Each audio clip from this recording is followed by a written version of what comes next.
नितीन सातपुते या सर्वांचं मी यावेळेला स्वागत करतो आणि अर्थात आजच्या चर्चेची सुरुवात ही आपल्याला थेट करावी लागणार आहे ती म्हणजे हरिभाऊ राठोड आपल्यापासून।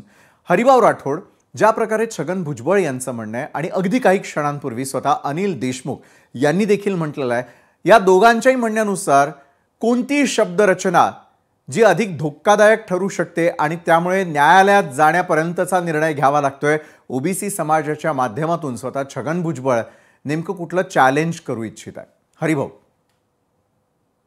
म्हणजे जी व्यक्ती कॅबिनेट मध्ये आहे आणि कॅबिनेटने म्हणजे सरकारने काढलेला GR त्याच्या विरुद्ध कोर्टात जातो म्हणजे त्यांना शोभत नाही। म्हणजे खरं म्हणजे मी शब्द कटू वापरलाय, आमचे नेते आहेत ते ओबीसीचे, त्यांना खरं म्हणजे एक तर GR काढलेला नाही, त्यांना कोर्टात जायची काय गरज आहे? ते स्वतः कॅबिनेट मध्ये आहे होते, तर त्यांना मग GR दाखवलं नाही का? त्यांना फाईल दाखवली नाही का? त्यांना काही सांगितलं नाही का आपण अशा पद्धतीने जरांगे पाटलांना आरक्षण देतोय?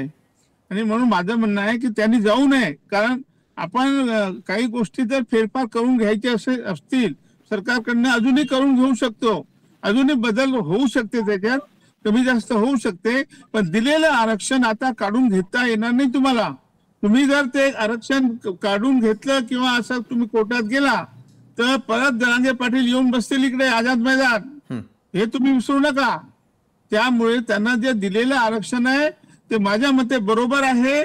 फक्त मी भुजबळ साहेबांना तुमच्या माध्यमातून विनंती करतो की त्यांनी म्हणजे कर्पूरी ठाकूर फॉर्म्युला, म्हणजे भारतरत्न कर्पूरी ठाकूर फॉर्म्युला काय आहे तो त्यांनी बघावा आणि त्याप्रमाणे ओबीसीचा उपवर्गीकरण करून दिलं तर हा प्रॉब्लेम मिटतो। त्याच्यामध्ये काही भांडणं होणार नाही, काही नाही, सगळ्या समाजाला सारखं आरक्षण मिळेल, त्याच्यात 12 बलुतेदारांना पण देता येईल। आपल्या महाराष्ट्रात काही सब कॅटेगरीशन नवीन फॉर्म्युला नाही आहे। मंडल आयोगाच्या वेळेस मान्य शरद पवार साहेबांनी हेच केलं होतं, म्हणजे धनगरांना वेगळं, वंजारांना वेगळं, भटक्यांना वेगळं आणि विमुक्तांना वेगळं, हे तिन्ही मिळून 11% जे केले होते ओबीसी मधून, तसंच आता करायचंय तुम्हाला। कुणबी मराठाला एकच करा, पूर्ण महाराष्ट्रातला मराठा समाज कुणबी करा एका ठोस नाही, त्याचा म्हणून एक GR काढा, विषय संपतो। आणि मी किती दिवसापासून सांगतो, हे जर भुजबळ साहेबांनी पुढाकार करून घेतला पुढाकार जर घेतला त्यांनी, तर मी त्यांचे लाख लाख आभार मानेल। बरं, तुम्ही एका बाजूला आवाहन करता आहात स्वतः छगन भुजबळ यांना देखील की त्यांनी तसं करू नये, ज्यामुळे कुठेतरी मराठ्यांचं आरक्षण हे धोक्यामध्ये येऊ शकतं, सूचनावजा इशारा देखील आपण देताय। यावेळेला भारतीय मराठा महासंघाचे अध्यक्ष राजेंद्र कोंढरे, तुमची प्रतिक्रिया अतिशय महत्त्वाची आहे।